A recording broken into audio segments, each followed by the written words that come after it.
Fala investidores, tudo bem com vocês? Eu sou o Francisco Monteverde e no vídeo de hoje a gente vai fazer a análise do Banco do Brasil, BBAS3, que é um dos bancos mais baratos atualmente na Bolsa de Valores e que tem múltiplos bem interessantes quando a gente compara com os outros grandes bancos. Além disso, a gente vai fazer também a análise completa do resultado do banco no ano de 2020. Mas antes, se inscreve no canal, deixa seu like, ativa também o sino das notificações. E se você gostar bastante desse conteúdo de investimentos, me segue também lá no Instagram, @crescentopatrimônio. Por lá eu coloco também diversos conteúdos sobre investimentos e a gente consegue ter uma interação em tempo real. É isso aí, vamos ver se o Banco do Brasil é uma oportunidade ou não. Bora pro vídeo!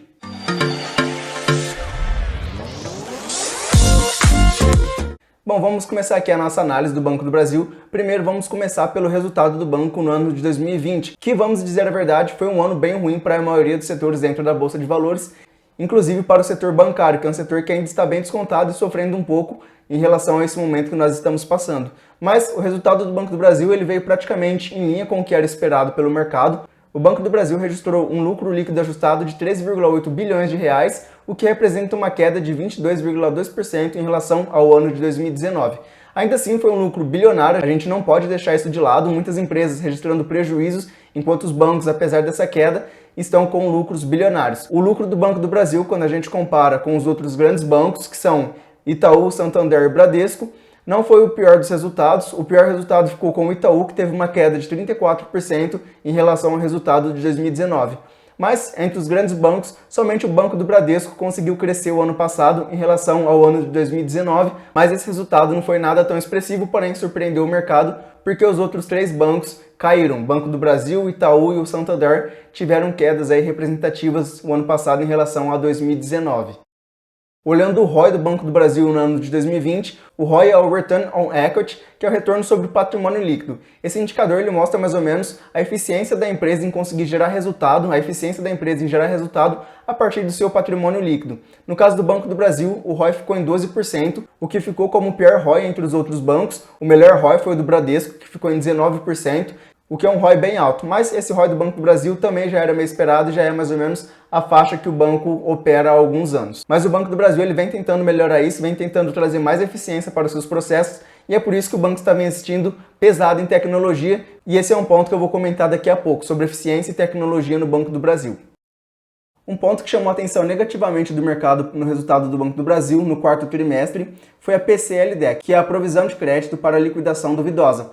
Esse PCLD é basicamente um colchão financeiro que os bancos fazem para se proteger de possíveis calotes que eles possam vir a receber. E como o ano passado foi um ano de crise, um ano bem complicado, principalmente no setor financeiro, os bancos todos começaram a aumentar essa provisão para se proteger de possíveis calotes. Porém, isso impactou negativamente o mercado porque todos os outros bancos já começaram a reduzir essa provisão e começaram a ver já uma luz no horizonte, um possível cenário de melhora da economia e, consequentemente, uma melhora na questão financeira e na inadimplência, uma redução na inadimplência dos bancos. Por isso impactou negativamente o mercado, porque o Banco do Brasil foi o único que aumentou a PCLD, que é essa provisão. Outros dois pontos importantes que eu queria comentar aqui sobre o resultado com vocês é a carteira financeira do banco, que teve um aumento de 9% no ano passado, o que é um ponto positivo. Porém, no quarto trimestre, a carteira do Banco do Brasil ela teve uma queda de cerca de 30% no setor agroindustrial.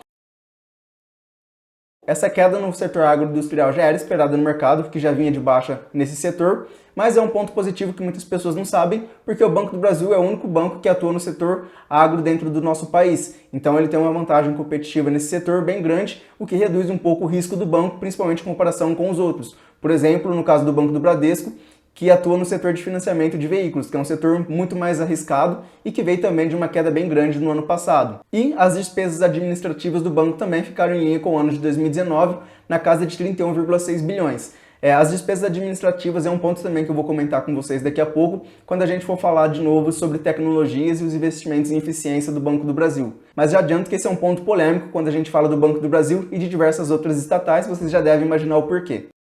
Retomando agora a questão do ROI de eficiência, o Banco do Brasil ele aprovou um investimento de 2,2 bilhões de reais para os próximos 3 anos para investir em tecnologias. Desde 2014, o Banco do Brasil já aprovou 22 bilhões de reais em investimentos de novas tecnologias e o Banco do Brasil vem melhorando muito nessa questão de novas tecnologias e atração de clientes através das plataformas digitais. O aplicativo do Banco do Brasil ele é um dos melhores avaliados dentro da App Store e também da Play Store, que é do Android, com notas de 4,6 e 4,7, lembrando que a nota máxima são 5 estrelas, então o aplicativo do banco é muito bem avaliado, e isso é super importante para os grandes bancos, esse investimento em novas tecnologias, porque as fintechs estão vindo com tudo no retrovisor deles, cheio de novas tecnologias, de atendimento 100% digitais, uma série de burocracias a menos do que os grandes bancos e uma agilidade também muito maior. Então, é um ponto super importante, um ponto positivo para o Banco do Brasil. E aí, quando a gente compara com os anos e semestres anteriores, as plataformas digitais vêm tendo cada vez mais relevância e tomando cada vez mais espaço dentro da porcentagem de transações do Banco do Brasil. E eu vou deixar aqui um gráfico para vocês, comparando aí o crescimento das plataformas digitais dentro das transações do Banco do Brasil.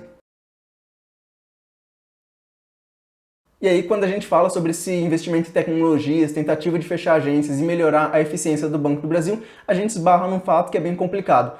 O Banco do Brasil ele é um banco estatal, como todo mundo sabe, e ele está sujeito aí a tentativas de interferências políticas ou comentários políticos que interferem na gestão. Por exemplo, recentemente o CEO do Banco do Brasil ele anunciou um plano de demissão voluntária de 5 mil funcionários e o fechamento aí de cerca de 110, 112 agências. Isso traria uma redução nas despesas administrativas do banco e também um aumento de eficiência, já que o banco está cada vez mais investindo em tecnologias. Muitas pessoas vão cada vez menos dentro das agências para procurar algum serviço ou fazer alguma transação financeira, porque o mundo está se tornando cada vez mais digital. Eu, por exemplo, frequentei a agência nos últimos 5 anos, umas 3 ou 4 vezes, sendo que uma ou duas delas foram para abrir conta e a outra para fechar. Então, cada vez menos as pessoas vão precisar ir nas agências bancárias para realizar algum serviço. Então, esse pensamento do Banco do Brasil de fechar agências e, infelizmente, demitir cerca de 5 mil funcionários está bem em linha com o planejamento de aumentar a eficiência e investir mais na parte tecnológica. Porém, logo depois que o CEO do Banco do Brasil fez esse comunicado de fechamento de agências e demissões voluntárias,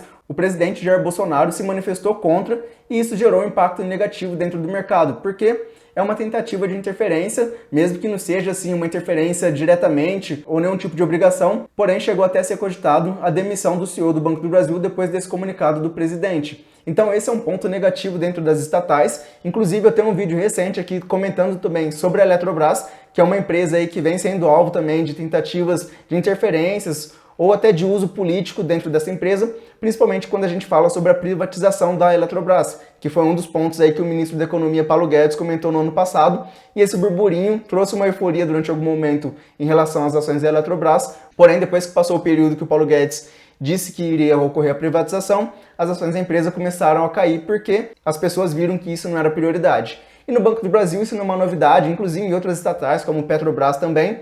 Esse é um ponto que atrapalha bastante na evolução das ações e na administração e gerência dessas empresas estatais.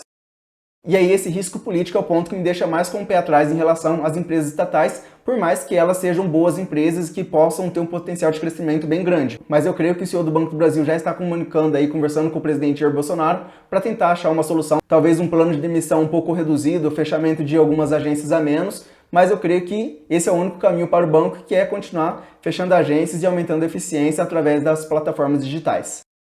Agora eu quero comparar com vocês o Banco do Brasil com os outros maiores bancos do Brasil novamente, né? Bom, comparando aqui o Banco do Brasil, o primeiro ponto que eu queria fazer com vocês é o PVP, que é o preço sobre o valor patrimonial por cota ou por ação, aqui no caso de ações.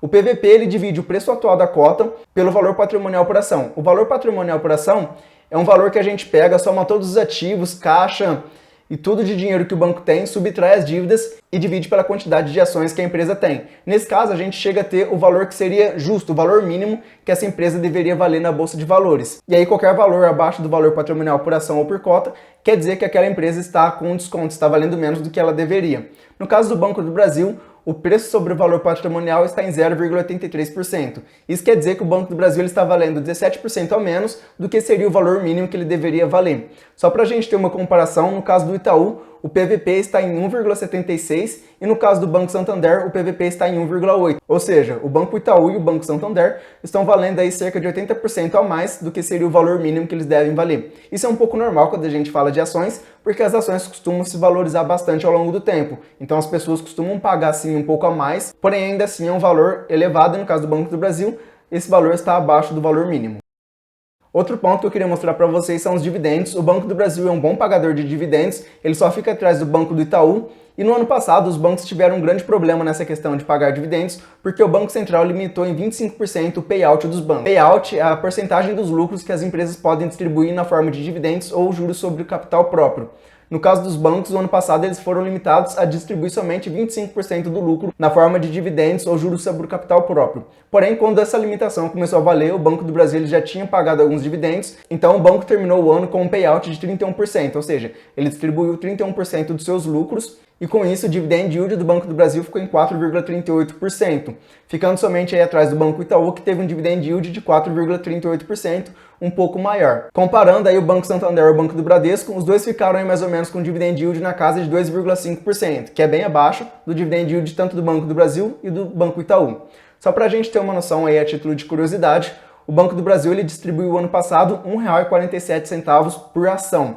Em 2019, quando não tinha essa limitação de distribuição de lucros, o Banco do Brasil distribuiu R$ 2,55 por ação. Pode não parecer muito, mas imagine que você tem aí um lote de 100 ações. Então você recebeu em 2019 R$ 255 do banco e em 2020 147. Quando a gente vai reinvestindo esses dividendos, comprando mais cotas ou investindo em outras ações ou outros fundos imobiliários, a gente consegue crescer bem rapidamente o nosso patrimônio e crescendo cada vez mais a bola de neve dos investimentos.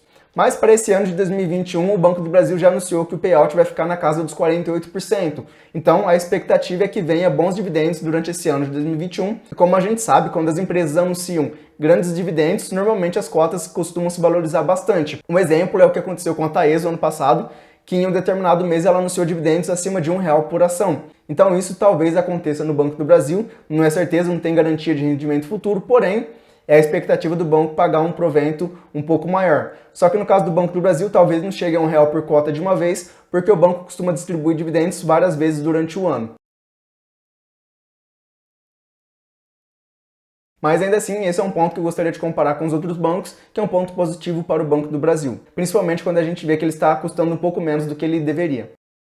E o terceiro ponto de comparação que eu queria mostrar para vocês é o PL, que é o preço sobre o lucro por ação. O PL ele mostra quantas vezes o preço da ação está maior do que o lucro por ação de alguma empresa. E isso indica mais ou menos o quanto o mercado está disposto a pagar pelo lucro por ação daquela empresa. No caso do Banco do Brasil, o PL está em 6,6. Não é um PL muito alto, então a gente vê nesse caso também que o banco está descontado, mas só para a gente ter um feeling melhor, entender melhor a situação, o PL do Banco Itaú está em 14,4, ou seja, o preço do Banco Itaú está 14,4 vezes maior do que o lucro por ação que o banco gera. E no caso do Banco Santander, o PL está em 10,89. Então aí com esse terceiro indicador a gente vê que realmente o Banco do Brasil está bem descontado em relação aos outros bancos, e a gente ainda tem que levar em consideração que o setor bancário, o setor financeiro como um todo, está defasado ainda em relação ao mercado. O setor não conseguiu se recuperar totalmente da crise ainda que nós estamos passando, principalmente por conta dessas ondas aí que vão e vêm de lockdown, fechamento de economia, paralisação de não sei o que, isso atrapalha bastante o setor financeiro, que depende aí da economia, de todo mundo estar na rua trabalhando, do comércio girando e tudo mais.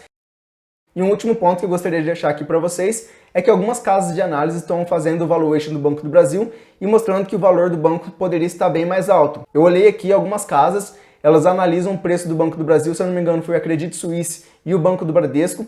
Eles colocaram o preço-alvo do Banco do Brasil a R$ 48.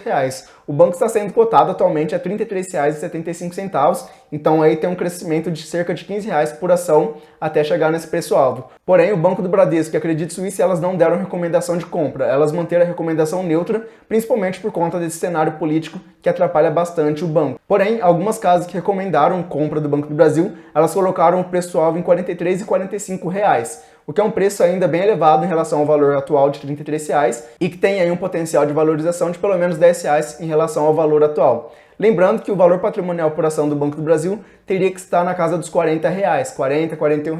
Então, por todos os lados que a gente olha, a gente percebe que o Banco do Brasil deveria estar valendo mais do que ele está valendo atualmente. Mas eu aconselho vocês que olhem essas casas de análise e entendam melhor como que elas fizeram esse valuation, porque cada empresa ela coloca uma taxa de crescimento, ela faz uma análise, uma perspectiva para o futuro, e aí cada uma delas chega num valor diferente. É importante que vocês olhem e vejam qual desses alvos vocês acham que faz mais sentido, segundo a filosofia de vocês e a expectativa que vocês têm em relação ao banco.